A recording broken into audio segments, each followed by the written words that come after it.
Bakunzi ba televiziyo Isanganiro sangwe ikaze muri ano makuru agizwe n'ingingo nkuru zikurikira.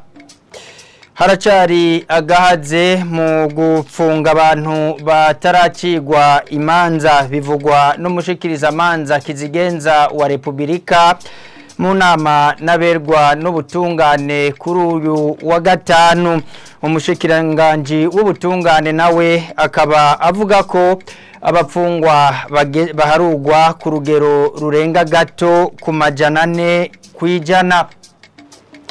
Kurondera uburyo bukenewe kugira Isanganiro ikomeze gushira mu ngiro ivyo yiyemeje kuva igishingwa niwo mugambi wihutirwa bishikirizwa na Nestor Ndikumana arongoye ishirahamwe Ijambo umuvyeyi wa radio televiziyo Isanganiro. Ni mu gihe kuri uyu wa gatandatu radio Isanganiro igiye gukwiza imyaka 21 itanguye gusamirana. Idonido ni murano makuru twongera kubaramutsa tubaha ikaze.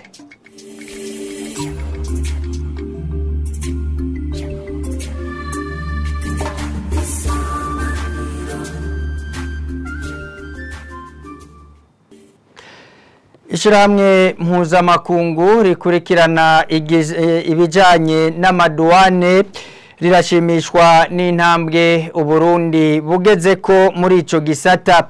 Mu kiganiro n'abamenyesha makuru kuri uyu wa gatanu, Leopold Kabura icegera c'urongoye ikigo kijejwe kwegeranya amakori n'amatagisi OBR ashikiriza ko inyuma y'urugendo rw'iminsi ibiri umunyamabanga mukuru w'ishirahamwe mpuzamakungu rijejwe amaduwane yagize mu Burundi yavuze ko bagiye kubandanya bafasha Uburundi biciye muri ico gisata.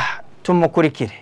Organisation Mondiale des Douanes iryo shirahamwe riradufasha gose, riradufasha cyane mu kufasha kugira ngo abagwizatunga bashobore gukora neza. Aha rero turiko turavuga abagwizatunga muca mumenya ko abagwizatunga na OBR bakorana, kuko murazi ko abagwizatunga bariha amakori. Kugira ngo rero barihe ikori neza, iryo shirahamwe Organisation Mondiale des Douanes rirafasha abakozi ba OBR mu kubigisha ingene botoza amakori neza. Iryo shirahamwe kandi rirafasha mu vyerekeye ingene amaduwane yotera imbere. Iryo shirahamwe rero kandi rirafasha no mu kuturonderera abadufasha materiellement kugira ngo tere imbere. Ubu mwubahwa rero yabonye ko dukoresha neza inyigisho Organisation Mondiale des Douanes iduha mu kugira ngo dutoze amakori neza. Ikende yiboneye nuko douane mu Burundi bakoresha bijya twita digitalisation bigeze ku rugero rutari ruto. Rero yatwemereye ko azobandanya atuvugira muri iryo shirahamwe kugira ngo ribandanye rifasha Uburundi na cane douane y'u Burundi kugira ngo ritere imbere. Itegeko rivuga ivyo kugwanya igiturire mu Burundi ririmwo agahaze biri mu cigwa cyakozwe n'ishirahamwe Olicome gishinze kurwanya igiturire hamwe n'isesagurwa ry'amatungo ya leta rifatira ku kuntu nk'igihano gitegekanirijwe umuntu afise amatungo adasiguritse atana hamwe kiboneka. Gabriel Rufyiri arongoye Olicome arashima ko hari ishaka ryo kurwanya igiturire mu ntunge, ariko agasaba ko imvugo yojana n'ingiro.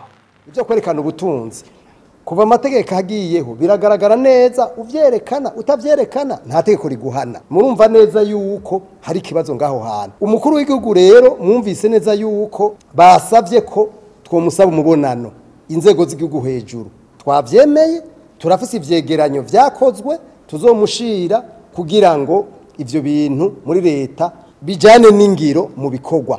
Ubutungane ni bwigenge, inzego z'igihugu zigenge. Mwumvise nk'akarorero batanze yuko urwego rwo kurwanya igiturire, dufate cya gipolisi bavuga ko idasanzwe cyo kurwanya igiturire, vyagaragaye neza yuko baragwima aho gwegukira, kuko uya nta hamwe gwegukira, baragwima abarutwara, ntirugira umuyobozi umukomiseri mukuru, komiseri generale ntirugira icegera ciwe. Ikintu cokogwa nuko muri leta bohindura itegeko rihari, nibarihindure, nivyo vyasabwe, nivyo n'umuhinga yavuze. Ibijye bise incoherence, nukuvuga ivyo bintu bivuguruzanya, ivyo bintu bidatumbereye neza muri leta niba bitumbereze. Kubitumbereza rero naho nuko bashiraho inzego zikora zo kurwanya ibiturire zidasanzwe, atari bikanganyoni n'ubu turabisubiyemo, kuko inzego zihari ni Olicome bivuze kandi turabisubiye kandi tuzokome tubivuga. Igihe cyose hazoba hakiri inzego z'ibikanganyoni n'amategeko y'ibikanganyoni atacafasha, nta kurwanya ibiturire bihari. None nk'ubu mwosigura gute ko nariko ndabivuga ukungene bavuga ngo kunyegeza ubutunzi, murabaza amabanki ahari mwa kino gihe mu ngingo, hari ingingo itegeko rivuga ivyo kweza amafaranga, bavuga yuko muri banki ata muntu numwe afise ububasha bwo gutwara miliyoni 200 muri banki aterekanye yakuye amafaranga. Mugo nta banki nimwe bikora, nta banki nimwe bibazwa. Murumva yuko nk'iryo tegeko riba rihari bikanganyoni. Bavuga yuko abantu bageye mu butegetsi cyangwa babuvuyemo bagomba kubanza kwerekana ubutunzi bwabo, mugabo nta uvyerekana, nta numwe, kandi utavyerekanye nta tegeko riguhana. Ntimwumva ko ivyo bintu ari bikanganyoni by'ukuri, ari bihendwa abana. Rero mu ijambo rimwe ko umukuru w'igihugu afise iyo ntumbero n'ishaka, twifuza neza ko ivyo bavuga mu majambo babishire mu ngiro. Amakuru yacu arabandanya. Urubanza rwasaba kubahiriza uburinganire burenga gato ihegitari 14 bw'itongo ry'ishure ry'imyuga mu Birimba mu gisagara ca Rumonge rwarasambuwe. Iryo shure ntiryabimenyeshwa haraheze imyaka irenga 3. Umuyobozi mwishikira mu biro kwa Buramatari w'intara ya Rumonge niwe yabitangaje kuri uyu wa kabiri. Abakozi bo kuri iryo shure bariko babazwa ku rwandiko rugabisha ko guhagarika akazi baheruka gusohora.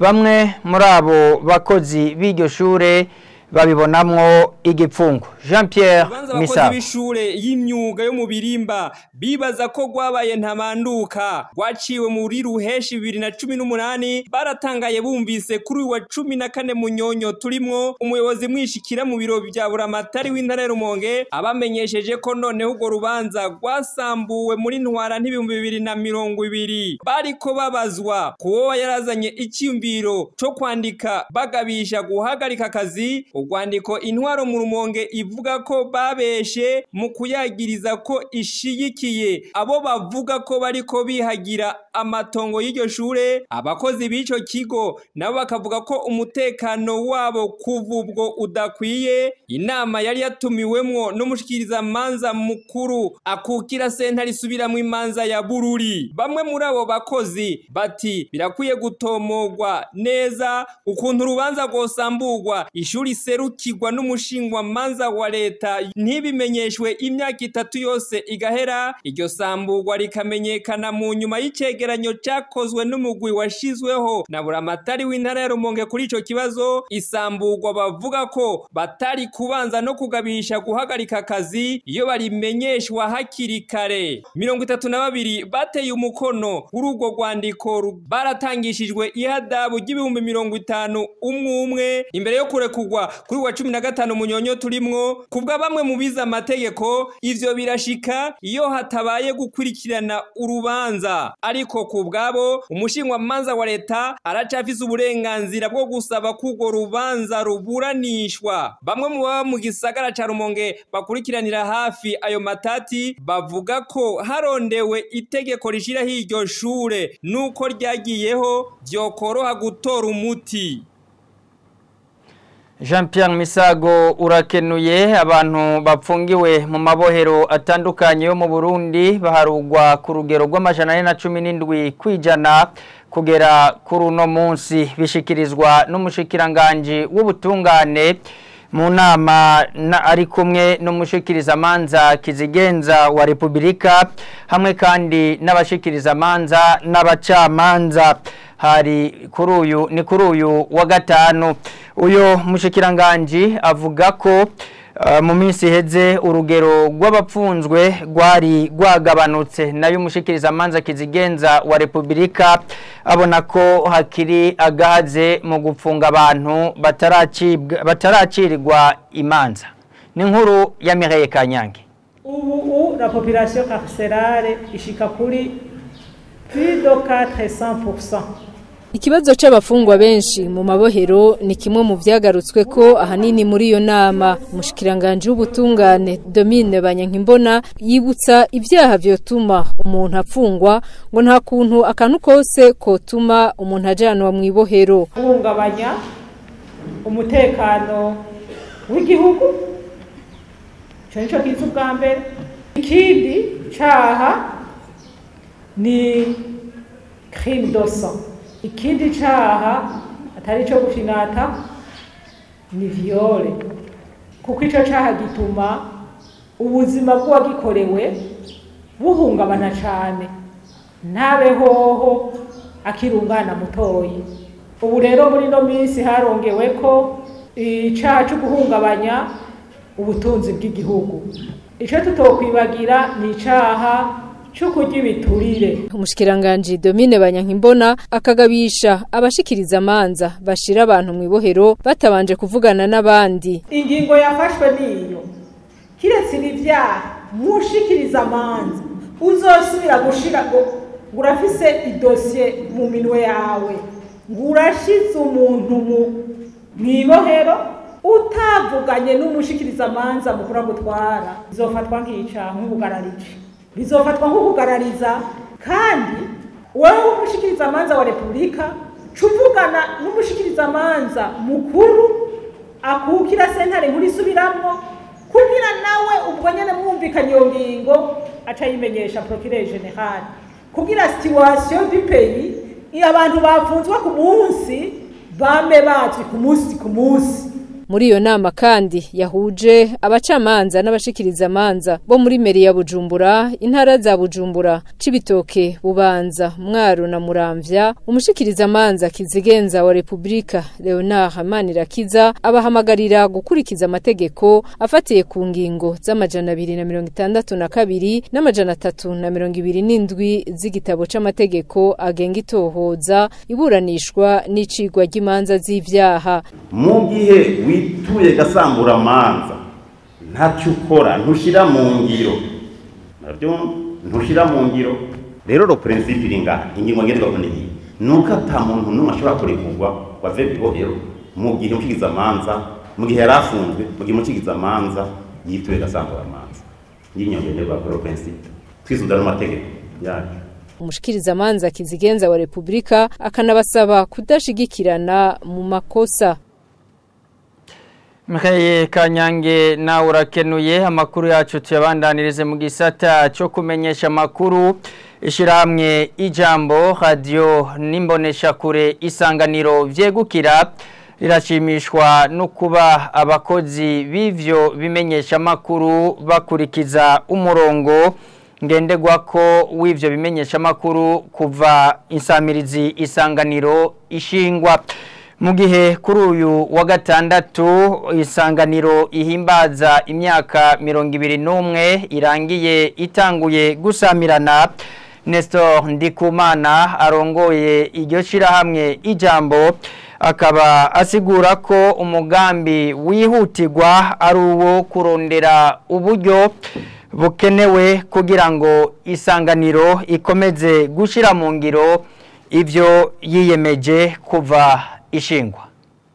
Hari ikintu nakunze mu Isanganiro kuva ico gihe c'2008 igihe nashikaho, warabona yuko naho nari naje n'umumenyesha makuru ugishika umenga winjiye mu rundi ruganda. Nashitse mu Isanganiro mvuye muri ABP njiye no muri radio na television vy'igihugu, ariko nshitseho mu ndwi nyene yakurikiye ndi ku makuru niko ndavuga, baci bavuga bati nkabona nasize muri radio na television vy'igihugu, bavuze ati none aka kanya bamaze kuvuga nkabo kwisanganira. Akubera iki? Hariho umuco mwiza uhari mu Isanganiro. Ugishika abo hasanze barakwakira bakakubwira ibyo utegeza kwitwararika nk'umukozi w'Isanganiro, bakakubwira iyi radio yavuye, bakakubwira vision canke nk'umurongo ngenderwako w'Isanganiro, ukaca usanga bose baciye mu iforoma imwe. Ndanezerewe ko muri 2023 uwo murongo ndabona abamenyesha makuru bo kwisanganiro batarahudohokako. Umugambi wihutirwa ubwa mbere wo kurondera uburyo kugira ngo kuko ishirahamwe ryose canke novuga nka une boîte une entreprise yariyo yose idafise uburyo bwo gukoresha, urumva ntiyoheza ngo ishike kwihangiro ryayo. Isanganiro rero irakeneye uburyo bwo gukoresha kugira ngo ive ngahe Bujumbura ije hagati mu ntara, ishike gene no ku gatumba, irondera inkuru yitohoze, ivuge ari ivyo biboneye abamenyesha makuru bakorera Isanganiro. Ivyo rero birasaba uburyo, amamodoka, birasaba n'impamba iyo kugira ngo umumenyesha makuru afite ashobore kugaruka amahoro. Imyaka 21 n'imyaka myinshi, ibikoresho tuba twaraguze tugitangura byinshi sivyo tugikoresha, bisaba ko umuntu agendera bihindura, bisaba rero yuko turondera uburyo bukwiye kugira ngo ivyo vyuma bisubirizwe. Nko mu 2015 iradiyo yaraciye mu bibazo, amamashini arononekara, amamodoka arononekara, bisaba yuko tugwiza uburyo kugira ngo ivyo byose bisubirizwe. Amakuru yacu tuyarangirize kuri no nkuru y'isabukuru y'umubabaro. Imyaka 31 irarumanye neza umuririmbyi David Nikiza ashengeye. Uwo muririmbyi yaranzwe ahanini n'umwidegemvyo, akaba yaraniye agateka kazina muntu hamwe kandi no guhayagiza igihugu ciwe abicishije mu mudiho w'indirimbo. Ibindi mu vyamuranze na Christian Savye. Nikiza David benshi bita Nikidevu yavukiye Bujumbura Ivugizo mu 1948. Yize amashuri mato mu Ngagara mu quartier ya kabiri, ayisumbuye kuri École Moyenne Pédagogique mu Kibimba, aho iryo shuri ryaramuye abanyeshuri benshi bavuyemwo mu nyuma abaririmbyi bakomeye bico gihe. Mu nyuma asubira kumanuka Bujumbura yiga kuri Atene, aho yahuye n'abaririmbyi be n'abacurarangi benshi. Mu 1972 kubera iciza c'intambara yaciye ahungira Kongo acaserukira mu Rwanda, aho yashinze umugwi we bita Fellows. eka arabana mumenyesha makuru ajejwe ivy'akaranga n'imico kama muri rurimi rw'igifaransa muri ico gihugu c'u Rwanda naho yari akiri umurundi. Erega mukobwa niwe yakwanze niwe wamugoye. Acabandaniriza muri Kenya mu mazu y'ubutambiro hamwe no mu biteramo bitandukanye. I Nairobi niwe yahura n'abaririmbyi bakomeye b'ico gihe eka n'abacuraranzi b'abarundi nka Africa Nova, Tula, Tanga, Musazo wa Kajanine basohoranye indirimbo zakunzwe cyane nka za Sherezi Nyange, Je t'attendrai là-bas, Tamba Mayaya n'izindi. Je t'attendrai là-bas, là-bas au pays des villes et une colline. Munyuma niyo basura mu gihugu c'amavukiro. Nikiza David yari umuririmbyi yakunda kwidegembya aho yanse no kuririmbira leta y'ico gihe agashira imbere umwidegembyo wiwe mu gihe mu kimwe amajana 1986 aragwara cyane acarahindura atangura kuririmbira Imana aho yashoboye gusohora indirimbo nyinshi cyane zishika kuri 40 mu nkurikirane z'indirimbo bita album zishika 4 mu kiringo cyo kuva mu gihe mu kimwe amajana 1986 gushika mu gihe mu kimwe amajana 1992 gusa. Ahari ubutore atorwa n'intore koko inama ya Burundi. Itariki 17 Munyonyo mu gihe mu kimwe amajana 1992 niho yitaba Imana. Ikibira kibiti bitumana abakira ibigenda hila umugore w'ubu nitembadeke. Na kuri iyo nkuru rero duce dusozerera ko amakuru yacu mwakoze kuba mwayakurikiye mubandanye muryoherwa n'ibiganiro vya televiziyo Isanganiro.